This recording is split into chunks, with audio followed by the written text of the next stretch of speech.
portant phoque, misaine, taille-vent et hunier.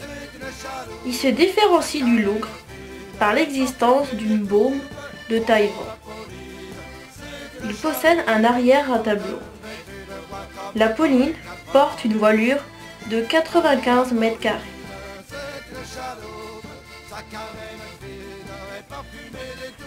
Le bateau original pratiquait la pêche au chalut, le bornage et surtout le pilotage. Après 9 ans de chalutage à la côte, obligation des pilotes de port.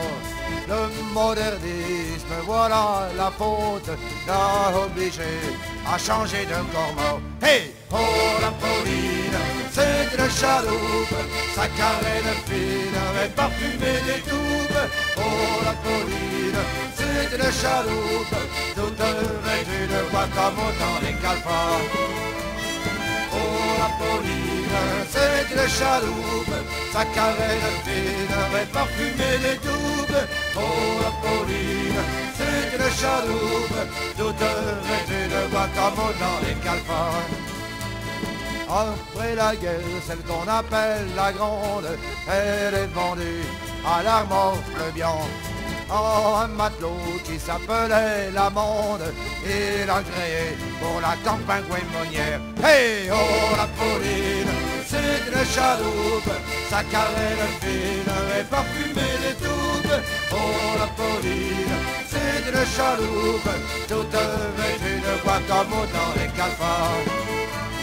Oh la Pauline, c'est une chaloupe, sa carène fine et parfumée des toubes.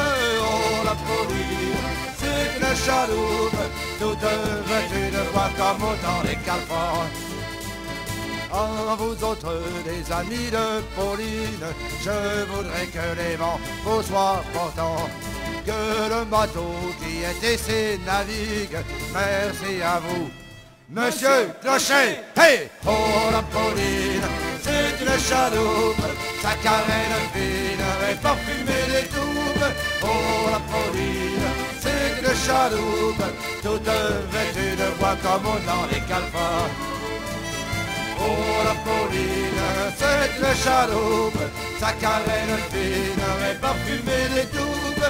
Oh la Pauline, c'est une chaloupe, toute vêtue de bois comme au temps des calfats.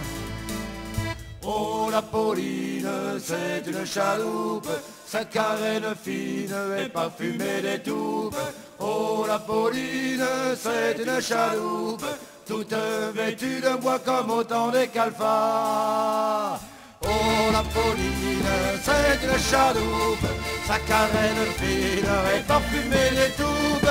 Oh la Pauline, c'est une chaloupe, toute vêtue de bois comme au temps des calfats.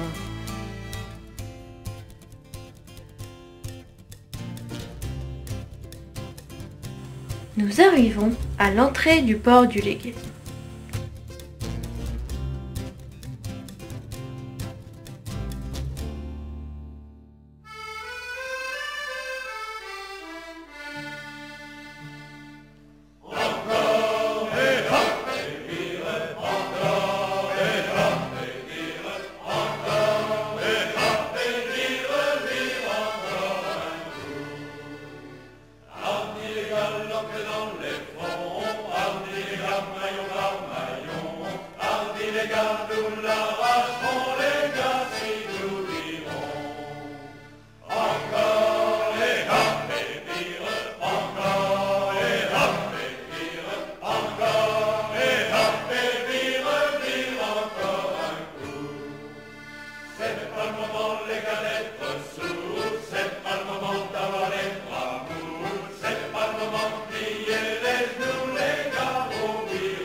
Le Grand Légion est un bateau reconstruit à l'identique d'un lougre de travail du port du Légué, la Jeanne d'Arc, construite en 1896 et qui navigua en baie de Saint-Brieuc dans les Côtes d'Armor entre le 19e siècle et le 20e siècle.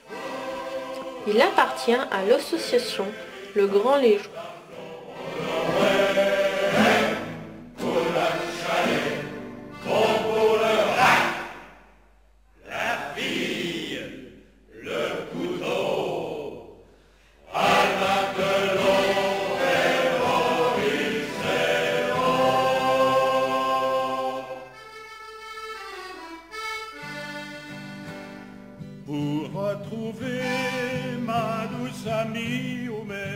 Construit entre 1988 et 1992 à la demande de l'Association pour le Grand Légion, il est mis à l'eau en mai 1992 à Saint-Brieuc, au port du Légué. Quelques semaines plus tard, aux Fêtes maritimes de Brest 92 et Douarnenez, il remporte le premier prix du concours des bateaux de Côte-de-France, le deuxième prix pour son gréement, ainsi que le prix de la Persévérance. Fin 2007, il est l'un des premiers bateaux à recevoir le label BIP, bateau d'intérêt patrimonial.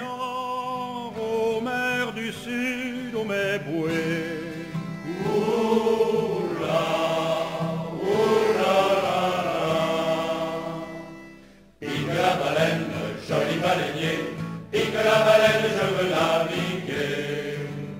Je l'ai retrouvé quand je m'ai noyé ou mes bouées. Oula, oula la la. Pique la baleine, joli baleinier, pique la baleine, je veux naviguer. Dans les grands fonds, elle m'espérait ou mes bouées. Oula, oula la la. Pique la baleine, joli baleinier, pique la baleine, je veux naviguer. Nature, sport et culture, ce triptyque est la toile de fond de la Magic Armor, un véritable et unique festival pleine nature qui s'étoffe au cœur d'un nouveau site que sont les falaises et la plage Bonaparte. La nature est omniprésente par des expositions, des animations et par la sensibilisation à la découverte et au respect de l'environnement faunistique, floristique et humain. Le sport, toujours de l'initiation à la compétition, en milieu naturel ou sous structure artificielle, sur terre ou sur mer, anime également cette édition et propose encore des nouveautés pour le plus grand plaisir de tous. Ce festival pleine nature mobilise 400 bénévoles et accueille 8000 sportifs et près de 30 000 visiteurs sur les falaises du Gouet.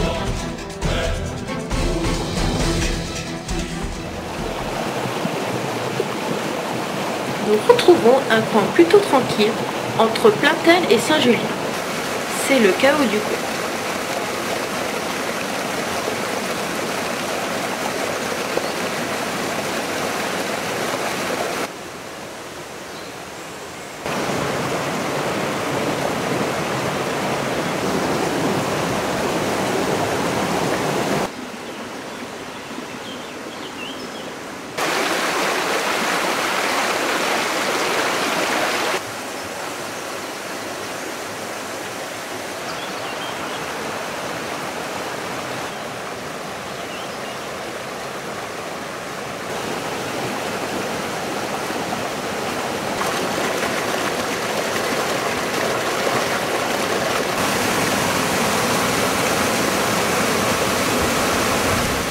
Changeons de département pour le Finistère. Au pied des montagnes noires du Finistère, le château Rose de Trévarez s'entoure d'un domaine où se succèdent les floraisons des camélias, des rhododendrons, des azalées et des hortensias. À flanc de colline, sur 85 hectares, le domaine de Trévarez offre une promenade très agréable à travers ses différents jardins et son parc.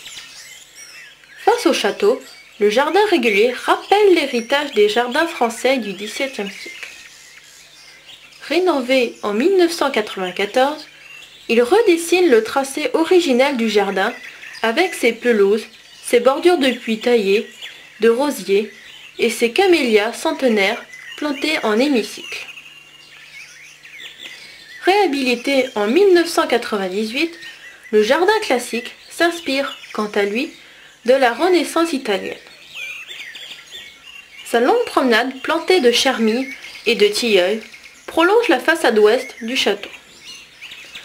Bien que n'ayant pas été rénové, le jardin asiatique conserve son tracé et sa végétation exotique, alors que 4 jardins contemporains aménagés en 1999 créent la nouveauté.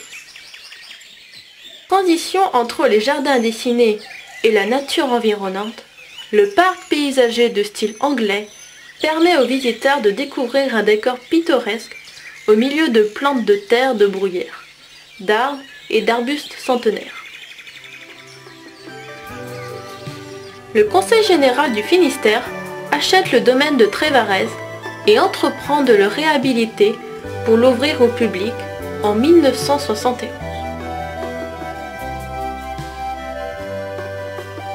Ce jour-là, il y a une magnifique exposition de bonsaï. Un bonsaï est dans la tradition chinoise un arbre ou une plante et un ou des rochers. Dans la tradition japonaise, un arbre ou une plante dans un pot.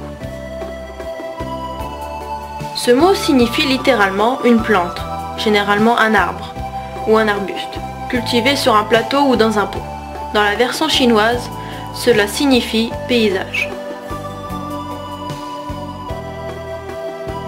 Cet arbre est miniaturisé par des techniques de taille particulières et en ligaturant ses branches. On le rempote régulièrement afin de tailler ses racines à l'intérieur et à la surface du pot, afin d'en faire une œuvre d'art esthétique.